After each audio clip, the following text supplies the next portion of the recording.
Reflexão do dia, Jonas 4. Quando chegamos no último capítulo do livro do profeta Jonas, nós chegamos ao final de uma história que, como mencionei lá no capítulo 1, é uma história única e muito especial.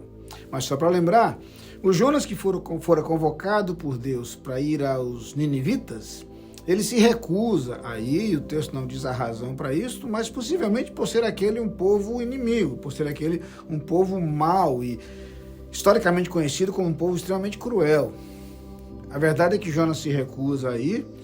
Nós conhecemos os episódios que se sucedem. Jonas acaba nas profundezas do mar depois de uma tempestade, engolido por um peixe, e dali Jonas clama ao Senhor. Certamente a parte mais bonita desse livro é ver Jonas, mesmo experimentando as consequências de seu pecado, de sua desobediência, clamando ao Senhor e Deus ouvindo. E essas são as mais claras mensagens da palavra de Deus que apontam para o fato de que Deus nos ouve quando nós o buscamos. É num salmo de arrependimento que Davi escreve: a um coração quebrantado e contrito não desprezarás, ó Deus. Ou seja, quando estamos mergulhados no pecado e percebemos nossa culpa, se buscarmos ao Senhor, Ele nos ouve e nos restaura, desde que estejamos arrependidos e dispostos a abandonar o erro. Jonas é trazido de volta e agora tem uma nova chance de ir a Nínive.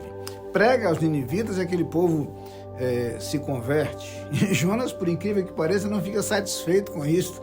É raro encontrar um pregador que fica com raiva porque os seus ouvintes se converteram. Mas acontece isso. Jonas não queria a conversão daquele povo. No fundo, ele desejava ver aquela cidade destruída, como Deus dissera que iria fazer.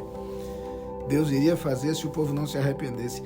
E Jonas, então, com raiva, deseja a morte. E há uma frase nesse capítulo 4, que tem o episódio da aboboreira, um modo muito interessante, como Deus didaticamente ensina a lição a Jonas através de uma aboboreira, da qual Jonas acaba tendo compaixão pela sombra que ela lhe proporciona, e diz: eu não teria compaixão dessa imensa cidade, eu que criei esse povo.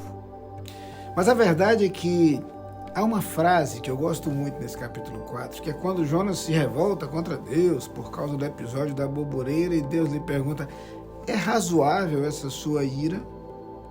E eu gosto dessa frase porque em muitos e muitos episódios, momentos e circunstâncias da minha vida, ela me veio à tona. Quantas vezes nossa reação é simplesmente desproporcional? Quantas vezes nossa atitude diante de Deus, ou mais frequentemente diante dos outros, não corresponde às circunstâncias? Quantas vezes nós nos iramos, muito mais do que deveríamos, por coisas pequenas, coisas que nem têm esse significado todo. Permitimos que algumas situações se acumulem, não resolvemos, e de repente aquilo que nós chamamos de gota d'água nos faz explodir. E aí, vez por outra, essa pergunta vem à minha mente: é razoável essa sua ira? Essa reação toda faz sentido? É justificável que você se comporte dessa forma por causa disso que aconteceu?